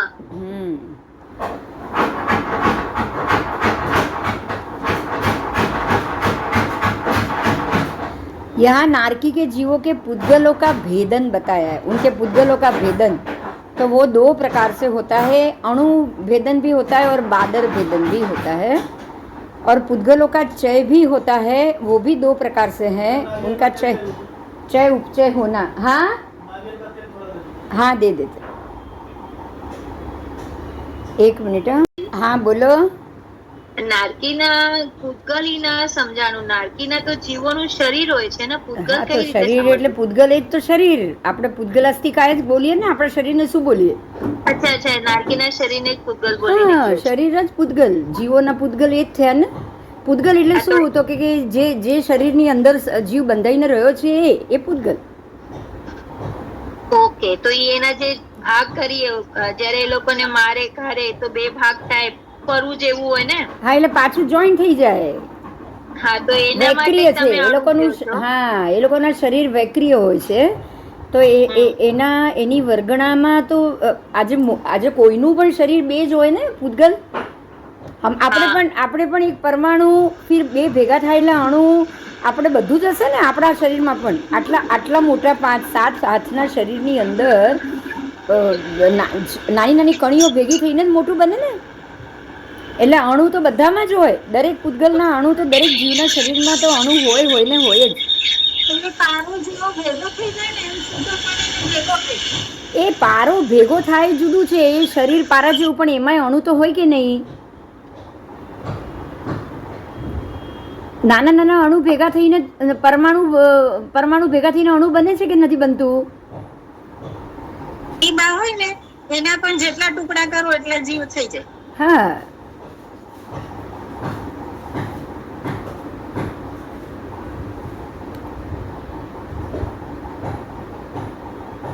तो इस तरह से नारकी के जीवों के पुद्गल, उसका भेदन, उसका छेदन, उसका वेदन, सारी चीज़ यहाँ बताइए, वेदित होता है। तो उनका आहार, उनका पुद्गल और उनकी वर्गणा, आहार पुद्गल वर्गणा की अपेक्षा से पुद्गलों का चय दो प्रकार से होता है, अणु चय और बादर चय। चय उपचय होना ही घटना बढ़ना। चय उपचय का मतलब क्या हुआ?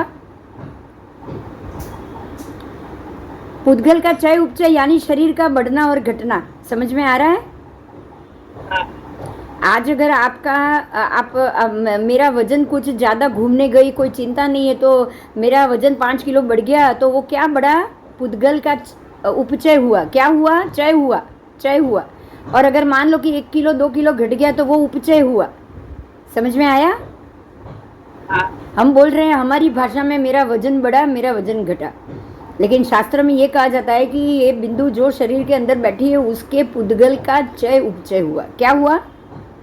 चय उपचय हुआ। तो नारकी के जीवों का एक जीव के शरीर से दूसरा जीव कुंभी के अंदर उछलते रहते हैं वो लोग, ठस ठस के भरे हुए एक कुंभी में, तो एक का शरीर दूसरे का छेदन भेदन करता रहता है, तो खून निकलना, पस निकलना, उसी के अंदर शरीर से थोड़ा बाहर निकलना, वापस नया लेना, ये सारा चय उपचय होता है ना। तो ये आहार वर्गणा, पुद्गल वर्गणा की अपेक्षा से ये चय उपचय होता है। तो उसमें अणु और बादर, एकदम छोटा भी उपचय उपचय होगा, बड़ा ज़्यादा भी चय उपचय होगा। नारकी के जीव पुद्गलों की उदीर्णा भी अणु और बादर ही करते हैं। पुद्गलों की उदीर्णा करना मतलब कि आज अभी आपको ज़रूरत नहीं है, लेकिन वो आपको खींच के ला रहे हो। उदीर्णा का अर्थ बाहर से गेन करना, लाना। तो लाते हैं, वो दूसरे के शरीर के अंदर अपना शरीर ऐसे खूपा देंगे, पूरी ऐसे अपना धार वाला शरीर करेंगे, उंगली जैसा लंबा, और दूसरे के शरीर के अंदर खूपा देंगे, दूसरे नारकी के जीव के शरीर में। और वो खूपाने के बाद उसके अंदर से खून को वो चूसेंगे। तो इस तरह से वो पुद्गल की उदीर्णा करते। कैसे करते हैं वो? कोई थोड़ा करेगा, कोई ज़्यादा करेगा। दूसरे के पुद्गल का लेना और छोड़ना भी तो उदीर्णा हुआ ना, हुआ कि नहीं? हाँ। और वेदन भी हुआ, वेदन छेदन भी हुआ दूसरे के शरीर का। हाँ। तो जिसके शरीर में से वेदन छेदन हो रहा है, वो अपनी कर्म की निर्जरा भी तो कर रहा है ना। और जो कर रहा है वो नया कर्म भी बांध रहा है, वो नया भी बांध रहा है। इसी तरह से वो कर्म का वेदन भी कर रहे हैं और निर्जरा भी कर रहे हैं, दोनों चीज कर रहे हैं। बराबर। और इसी तरह वो इसी प्रकार से अपवर्तन बोलेंगे उसको, वो किया था, करते हैं और भविष्य में भी करते रहेंगे। उन्होंने संक्रमण किया था, करते हैं, करते रहेंगे। संक्रमण। फिर निद्धतन का मतलब क्या हुआ पता है? निद्धत क्या है शब्द, जानते हो आप लोग? हाँ, निद्धत निकाचित दोनों साथ में आएगा। निद्धत निकाचित, अब हम बोलते हैं ना निकाचित कर्म का बांधना, ऐसे कर्म बांधना जो कभी बिना भोगे आप छोड़ ही नहीं पाओ। उसको भोग के ही छोड़ा जा सकता है, कोई जाप या ध्यान से वो कर्म टूटेंगे नहीं। उसको निद्धत बोला जाता है। निद्धत आयु के सारे। हाँ, निद्धत शब्द पहला આવ્યો છે। નિद्धत आयु, हाँ, निद्धत आयु આવ્યો છે, જો તમને ખ્યાલ હોય તો। निद्धत आयु शब्द આવ્યો तो निद्धत शब्द यानी कि ऐसा आयु जो बिना आप भोगे अपने आप कभी भी कर्म से वो खारिज नहीं होगा। ऐसे कर्म निद्धत किया था, करते करेंगे। तो ये निद्धत कर्म करते हैं, निद्धत और बांधते भी है और छोड़ते भी। और निकाचन करना।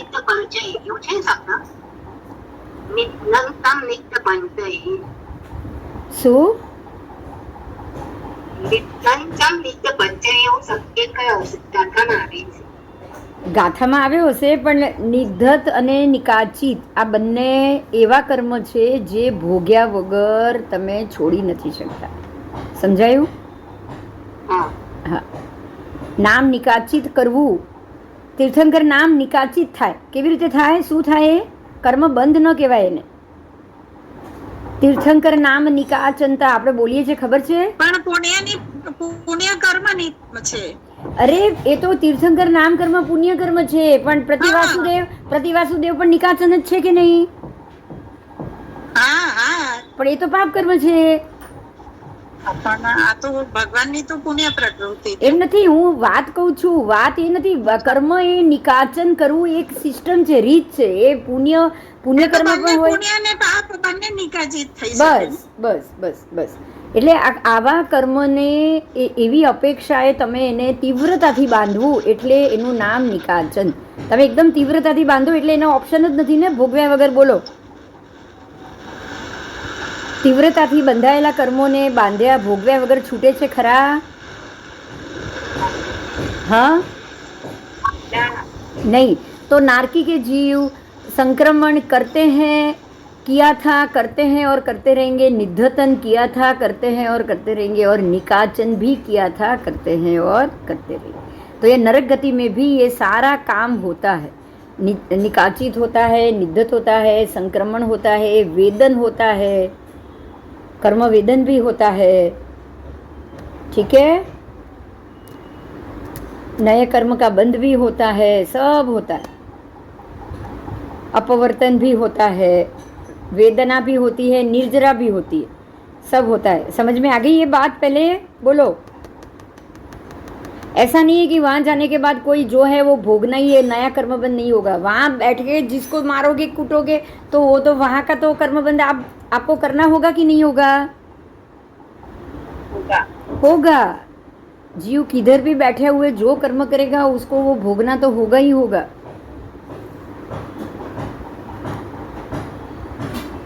ठीक है, तो ये जो अच्छा, अब इसमें ना जो शब्द आए ना उसकी बात की है।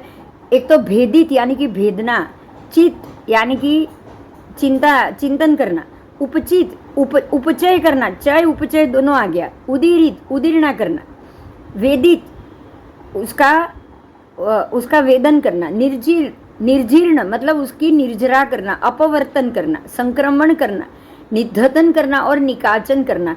ये सारी चीज अतीत, वर्तमान और अनागत तीनों काल में होती चीज है। ये बात समझ में आई? बोलो। कर्म बंध अतीत, अनागत, वर्तमान तीनों में होता है कि नहीं? होता है। कर्म की निर्जरा तीनों काल में होती है कि नहीं? होती है। कर्म का वेदन भी होगा, उदीर्णा भी होगी, उदीर्णा भी तीनों काल में होती है, बराबर। चय उपचय भी होता है। બેન કર્મનો બંધ વર્તમાન કાળમાં જ થાય ને? અરે વર્તમાન કાળમાં તો બંધ થાય, પણ ગયા જન્મનું બાંધેલું ઉદીર્ણ થઈને આવે અને તમે નવું બાંધો, એ પણ કર્મ હોય કે નહીં? હા, ઈ કર્મ થઈ જાય.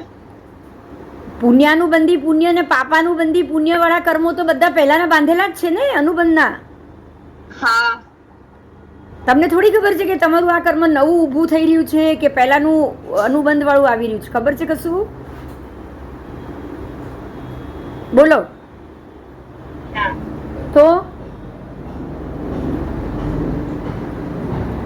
મનુષ્ય ભાવ લેતા પહેલા જેટલા ભાવમાં જે કર્મબંધ થઈ ગયા હોય એ બધા જ ઉદીર્ણા, ઉદય, ઉદીર્ણા, સત્તાવાળા જ આવશે કે નહીં? ઉદય, ઉદીર્ણા, સત્તા, એનો અર્થ શું થયો? ઉદય એટલે વર્તમાન, ઉદીર્ણા એટલે ભવિષ્યને આગળ લાવો. સમજાય છે આ? અને સત્તામાં પડ્યું એટલે ભૂતકાળમાં બંધાઈ ગયું છે, બરાબર? ભૂતકાળ વગર સત્તા બને? ભૂતકાળ એ જ સત્તા બને. સત્તામાં અત્યારે મારા સત્તામાં જે પણ કર્મ પડ્યા છે એ બધા મેં ભૂતકાળમાં જ કરેલા હોય કે નહીં? હા, હોય નહીં, હોઈ શકે નહીં, હોય જ. સત્તામાં ત્યારે જ પડ્યા છે કે જ્યારે મેં પહેલા કરેલું છે. અત્યારે મારી પાસે છે. મારી પાસે લાખ રૂપિયા હશે તો પહેલા કમાયેલા હશે એ જ હશે, બરાબર? હા, એટલે એ તો ભૂતકાળ છે. સત્તા એ જ ભૂતકાળ, ઉદીર્ણા એ વર્તમાન, પણ ભવિષ્યને તમે ઉદીર્ણા કરીને આગળ લાવો છો. સમજાયું? અને બંધ પડ્યો એ હવે ક્યારે આવશે? આજે આવશે?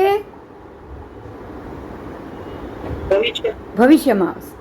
તો બંધ, ઉદય, ઉદીર્ણા, સત્તાની અંદર જ તમારું ભૂત, ભવિષ્ય, વર્તમાન આવી ગયું. પરમાત્મા એ જ કહે છે કે આ બધી જ વસ્તુઓ ત્રણેય કાળની સાથે જ સંભવિત હોય છે. તમે એમ કહી દો કે આ ઉદીર્ણા મારી આ ભાવમાં આવી, ઉદીર્ણા પતી ગઈ એટલે હવે નવો કર્મબંધ તો થાય જ નહીં, મેં બધો પૂરો કરી દીધો છે, તો એ સંભવ નથી. સમજાય છે?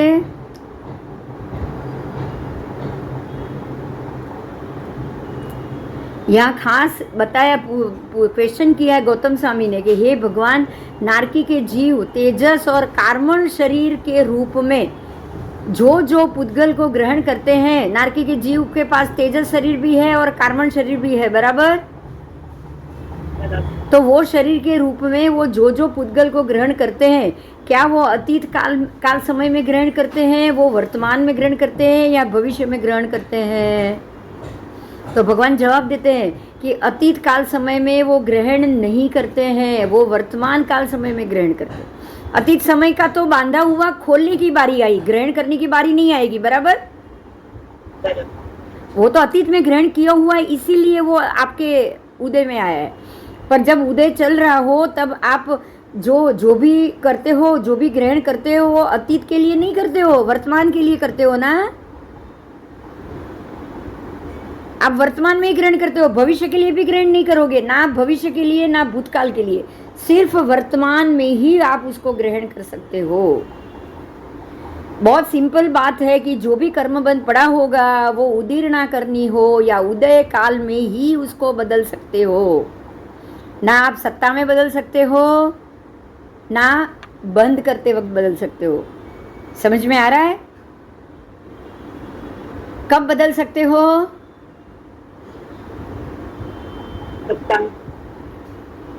जब उसका उदय चल रहा है तभी उसको बदल सकते हो ना। अशुभ समय, अशुभ पाप का उदय चल रहा है और आपको तकलीफ हो रही है, आपको कोई तकलीफ दे रहा है, आपको कोई मार रहा है, आपको कोई पीट रहा है, आपको कोई खाना नहीं दे रहा है, तो अशुभ उदय चल रहा है तभी ना, तभी ना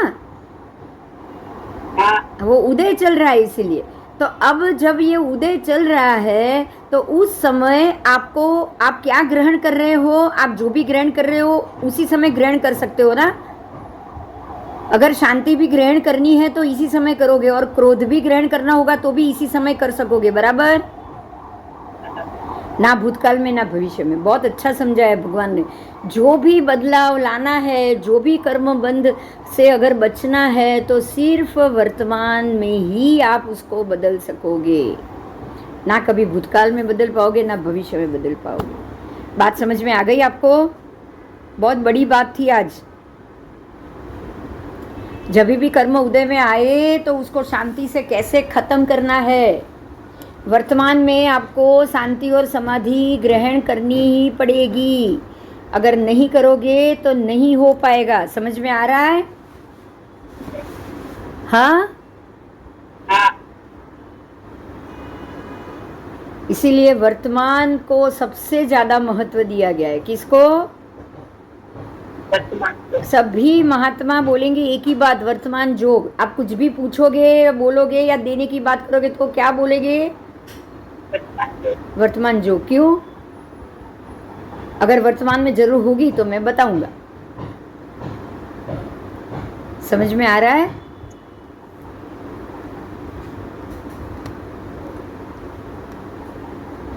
बोलो, चलो आज जल्दी बंद करेंगे 14 से तो।